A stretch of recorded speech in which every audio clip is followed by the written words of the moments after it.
La entrevista del Telematutino 11, gente importante a tratar temas importantes. Nos acompaña el licenciado José Rijo Presbot, quien es director de presupuesto, viceministro de Hacienda. José, muchísimas gracias. No, para mí es un privilegio, Ramón, Jacqueline, estar siempre aquí. Muchas gracias. José de los funcionarios que han mantenido su número de celular y que cuando uno le manda un WhatsApp, él responde. Para eso que estamos, para servir. No, y que no tiene una mega escolta. Y lo voy a dejar ahí. Mira, las imágenes del poder atraen a muchas personas, ¿verdad? No, esas luces deslumbran y... Sí, sí. Omnibulan. Mi papá me decía, mi hijo, ya que tú estás en política, prepárate para el taconeo. Que el taconeo no te aloque. Porque cuando un coronel, un general te dice, sí señor, óyeme, se te sube, tú crees que ese sí señor. Hay que estar bien aterrizado. Hay que estar bien aterrizado. Así mismo. José, lógicamente contigo la parte de la reforma la trataríamos marginalmente, pero yo quiero entrar en el presupuesto. Yo era de los convencidos que anteriormente el presupuesto era una especie de copy-paste. Ahora veo una serie de elementos que lo diferencian en la formulación.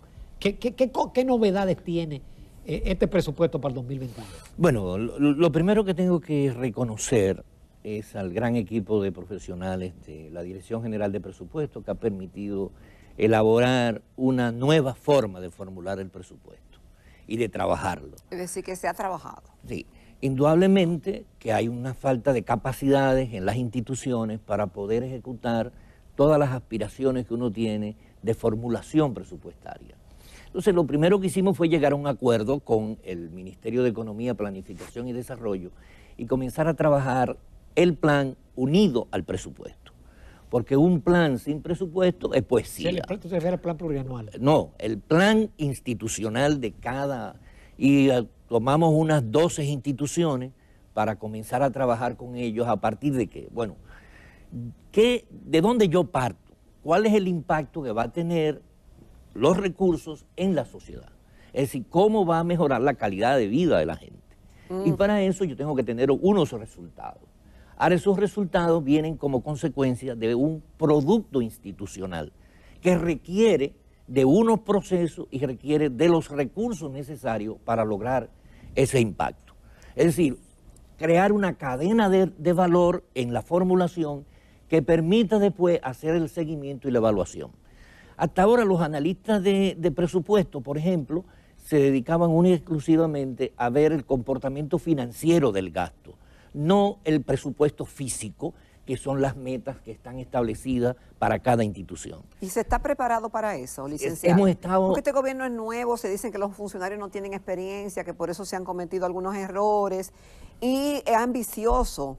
Eso sería maravilloso, que no se le vea solamente la parte financiera, sino la consecución de las metas. Bueno, desde presupuesto hemos trabajado enormemente en el desarrollo de capacidades de las instituciones, con los encargados de planificación, de presupuesto, financiero, de las instituciones, capacitándolo en formulación, conjuntamente con el MEPIP, vuelvo y digo, y el de presupuestación. Inclusive, un analista nuestro ahora, cuando se solicite una modificación al presupuesto, una modificación financiera, pues tendrá que investigar cómo está afectando el producto institucional de eso. Por ejemplo, nosotros tenemos como meta en el presupuesto del 2022, atender 39 millones de asistencias médicas, por ejemplo. Y para esas asistencias médicas hay 55.000 millones de pesos. Entonces, si yo quiero tener 50 millones de asistencia médica, yo indudablemente necesitaría más recursos. Ahora, los recursos de esos 55.000 millones, si me quieren cambiar 2.000 millones en movimiento interno, tienen que explicarme cuánto me va a disminuir esa producción de 39 millones de asistencia médica. O, por ejemplo, estamos trabajando de que el 5.8 millones de dominicanos tengan el seguro de SENASA subsidiado y el 1.2 contributivo. Y eso le cuesta al gobierno 36.000 millones de pesos. Es decir, que el impacto, la necesidad de programar el presupuesto está en función de resultados. Igualmente, tenemos planificado 611 millones de medicamentos entregados a través de 2.640 farmacias, le llaman farmacias del pueblo, ¿no? Sí. ¿No? A través de Promese, Pero, a licenciado, bajo costo, acercando la salud a la población. para que todo eso sea una realidad, claro que sí, que todas esas son necesidades y quisiéramos ese resultado, pero para tener ese resultado no basta solamente con una buena ejecución presupuestaria, sino con que se tengan los recursos. Y ahí es el tema. Entonces, porque quisiéramos todo eso, pero los recursos están. Bueno, para esto están. Sí. Para lo que hemos... Perdón, el presupuesto no incluye una reforma tributaria. Nada. Ni un centavo. Ustedes partieron de que no hay reforma. De que no hay reforma. Exacto. Hicimos un proyecto ajustado porque teníamos que cumplir con el mandato constitucional al 1 de octubre, ¿no? Y este presupuesto está pensado mayormente en facilitar la competitividad, porque parte de lo que se está impulsando es que la mejoría en toda la burocracia interna del Estado pueda ser más fácil las actividades, el relacionamiento con el gobierno y las instituciones y el mercado. Entonces, por otro lado, cuando uno analiza, por ejemplo, educación, la educación aquí fundamentalmente es educación inicial y primaria, ahí es que tiene que hacerse todo el esfuerzo, porque una niña, un niño que se alfabetiza, porque puede alfabetizarse, es decir, puede saber leer a los 4 años, va en ventaja superior a aquel que entra A los 7. a los 7 a la escuela, ¿no? Y por eso es que nuestros hijos que han tenido la oportunidad de ir a maternal, a un Montessori, a un Piaget, pues indudablemente que han tenido mejores oportunidades que aquellos que no. Entonces, para la educación, estamos dedicando el 4%, que eso es un impacto que genera 231.000 millones de pesos para el año que viene. Wow. Solamente para la educación.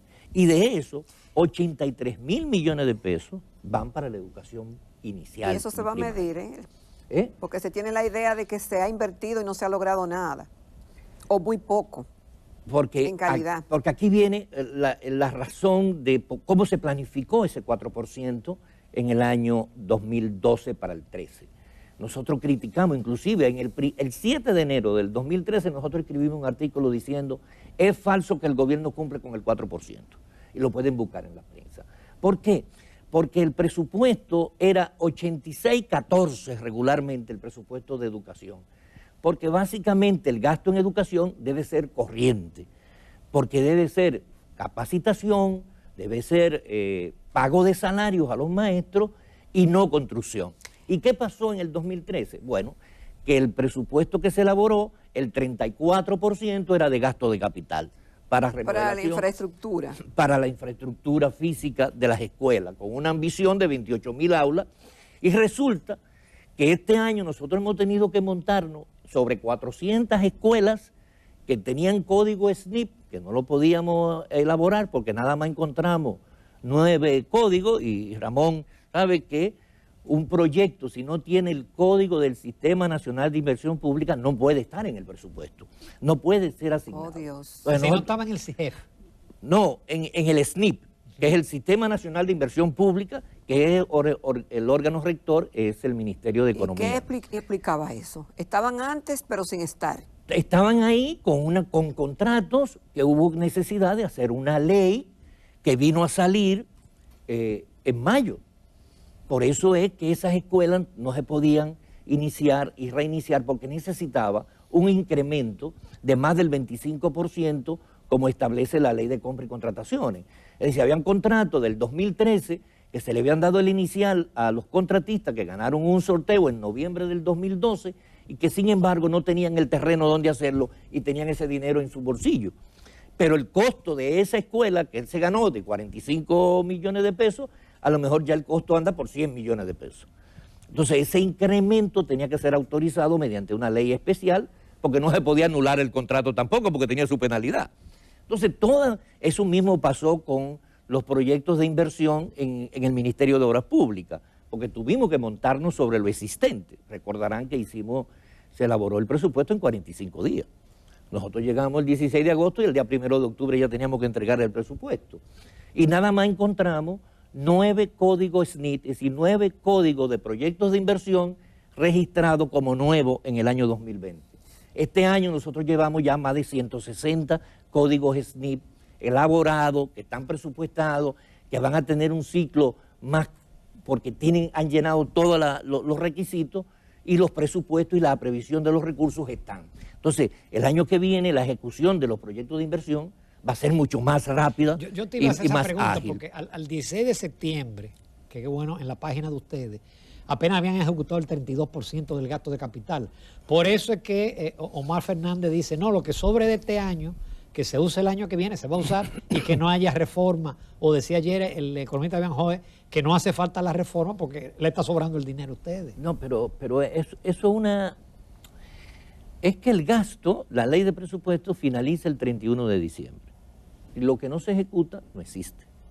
Si yo no tengo la disponibilidad de recursos... ¿Y a dónde va eso entonces? Si yo no tengo la disponibilidad de recursos, ahora si a mí me sobra dinero, si yo tengo disponibilidad del año anterior, como sucedió el año pasado, que tratando de aprovechar los mercados, se colocaron todos los bonos y todo el financiamiento que se necesitaba para el año. Ahora resultó que debido al manejo presupuestario que hicimos con un gasto disminuido en 77.000 millones de pesos, pues nos sobraron cerca de 70.000 millones de pesos que lo incorporamos en el reformulado de este año. Porque lo que se dice es que la disponibilidad que queden en caja se utilicen al año siguiente, pero tiene que definirse en qué se va a gastar. Y eso obliga entonces a un reformulado. Pero eso no significa que va a haber en caja 60.000 millones, 70.000 millones. Sí, entonces, ¿qué es lo que está sucediendo? Bueno, que como estamos necesitando menos financiamiento, porque estamos ahorrando, estamos ejecutando menos los gastos, entonces lo que no se toma más prestado. Este año originalmente teníamos pensado tomar prestado 191.000 millones de pesos.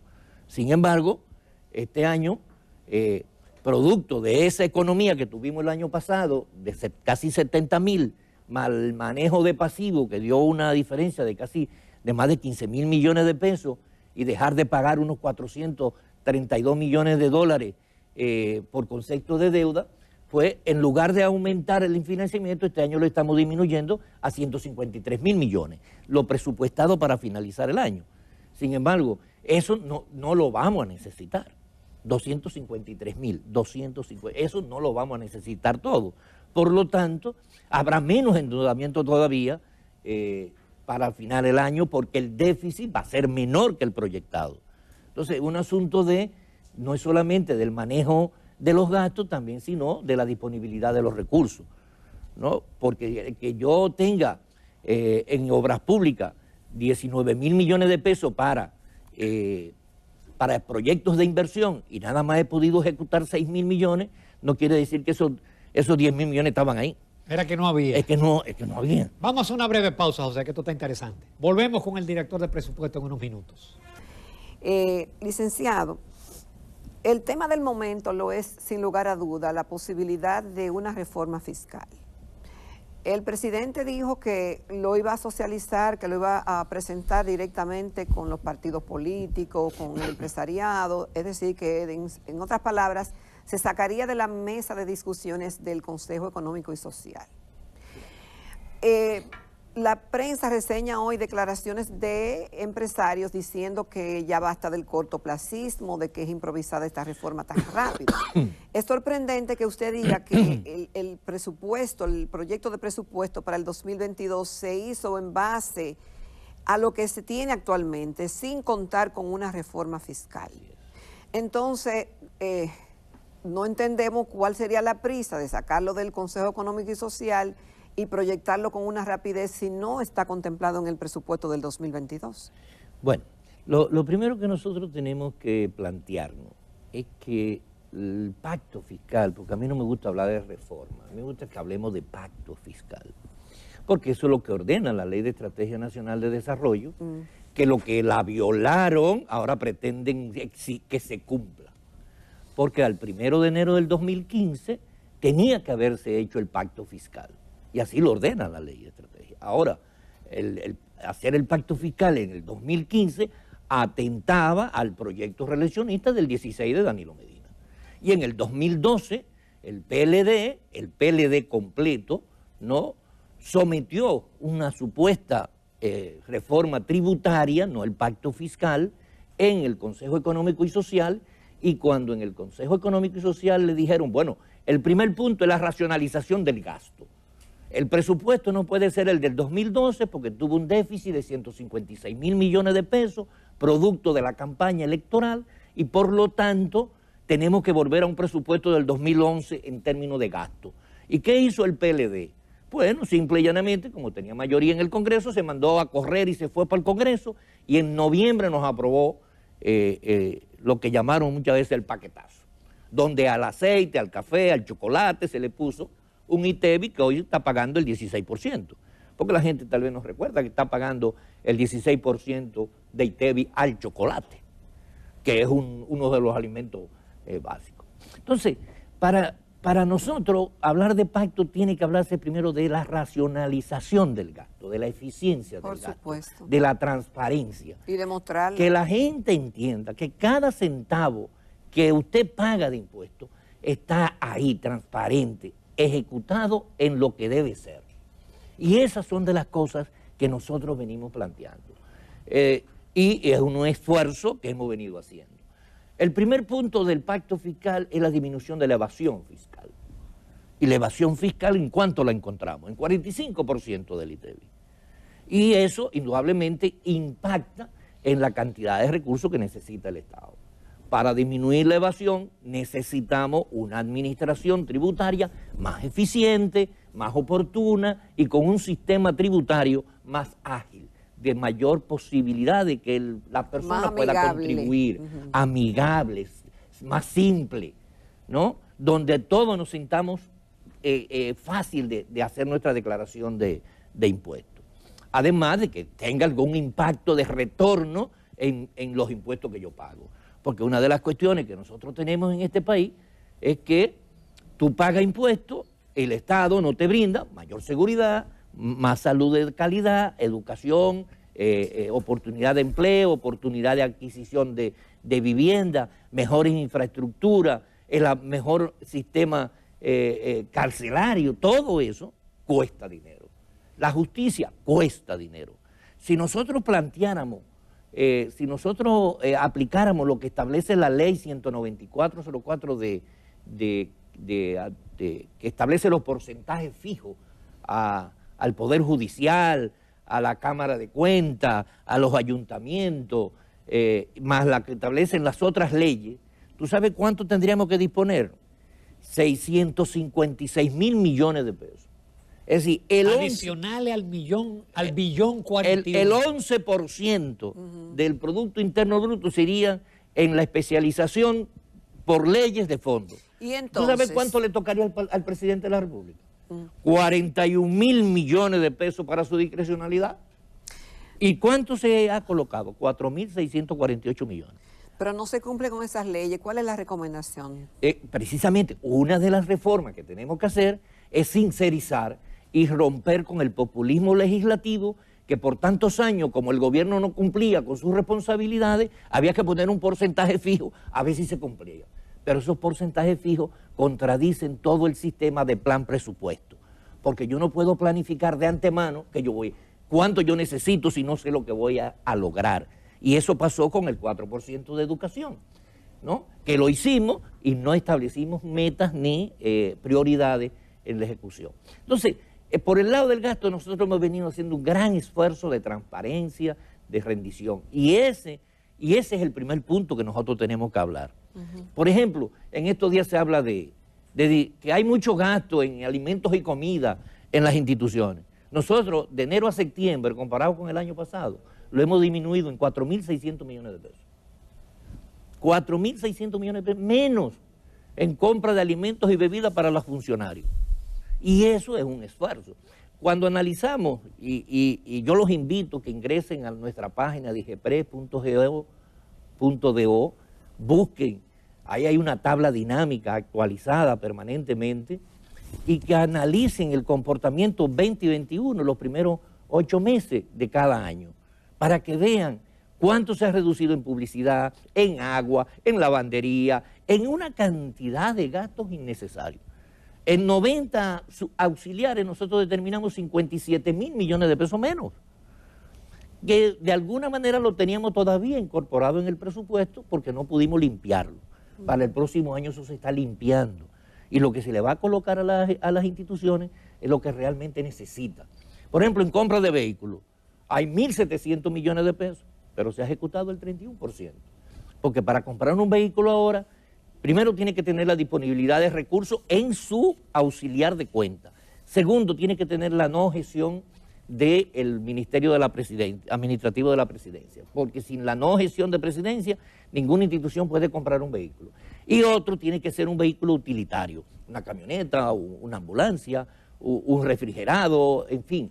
Es un control del gasto. Para, ahora, ¿están todas las inversiones que nosotros requerimos ahí? No. Por ejemplo, a salud nosotros tenemos que incrementarle enormemente pero los gastos. le bajaron. No, no le bajamos. El presupuesto original, claro, por el tema de la pandemia. El presupuesto original de este año eran 107.000 millones de pesos. Pero ¿cómo? Tuvimos que incorporarle 40.000 millones de pesos para el compro de la vacuna. Lo que hicimos fue retirar la parte de la vacuna e incrementar los impactos por medida que tomamos este año. Por ejemplo, este año se le incrementó el 30% de salario a todas las enfermeras, bioanalistas, coordinadores, ¿no? A los médicos el 30%. Eso tiene un impacto de cerca de 12.000 millones de pesos para este año, para el 2022. Hemos incrementado la cápita, ahora se va a incrementar.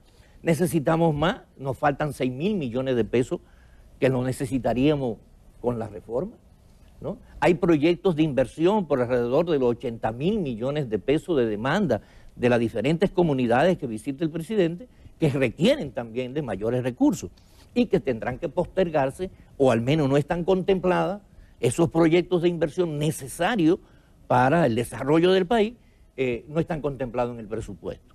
Es decir, perdón, José, eso significa que no veremos al presidente y una comunidad y decir, le pidieron tal proyecto, que eso no está en el presupuesto, y él le dice, se inicia el presupuesto, ya eso no se va a hacer. No, es que todo lo que el presidente se ha comprometido, por ejemplo, es producto de los ahorros que se han tenido y que se hace, porque el manejo presupuestario tiene diferentes rutas, ¿no? Por ejemplo, si yo hago un acuerdo con el ayuntamiento de Jaina para contribuir a que ellos sean los que ejecuten, porque aquí hay un fortalecimiento a los gobiernos locales, porque ahí es donde reside la gente. Entonces, si hay un plan de aceras y contenes, por ejemplo, o se quiere remodelar un mercado, se quiere remodelar el cementerio del pueblo, lo que se le hace es una transferencia adicional a su presupuesto y eso se ve como una transferencia al ayuntamiento local, por lo tanto, bajo un acuerdo, y eso no se refleja, pero es un gasto, pero te estamos transfiriendo un dinero que no estamos utilizando actualmente, ¿no? Y que simplemente es como transferencia dentro de la institución que les remite los recursos José, a el ese déficit planteado es de 174.000 millones, para el año 3% del PIB. Así es. ¿Tú crees que esa meta es factible con este tema del aumento del carbón, de los combustibles en sentido general y de los commodities? Mira, el gran reto, y eso es una de las exigencias también de tener que buscar más recursos para tratar de mantener esa meta de un déficit por debajo del 3%. Realmente el 2.9946, porque dijimos, tiene que ser menos de 3. Y tiene que ser menos de 3 porque si nosotros incrementamos ese déficit, simple y llanamente nos van a dar un bajón de calificación el país. Y ya la amenaza está puesta. Está puesta, ¿no? Y nos han dicho, ustedes han sido incapaces, el país, el gobierno anterior, porque en 5 años no hizo la reforma que tenía, han sido incapaces de hacer una reforma estructural, ¿no? Y eso pues nos pone en una situación de control en el gasto, porque tenemos que controlar. Claro, nosotros estamos controlando, no es que se está disminuyendo el gasto, es que se está utilizando mejor los recursos, ¿no? Aunque el gasto aquí es relativamente bajo en relación al promedio de América Latina. Claro, muy de lo más bajo, ¿no? Nosotros estamos proyectando, si tú tienes 14.9 de gasto de ingreso de ingreso total. Total, ¿no? Un ingreso, ojo, ese es un ingreso donde hay un componente que está sujeto a condiciones de mercado, ¿no? Que tiene que ver con algunos activos.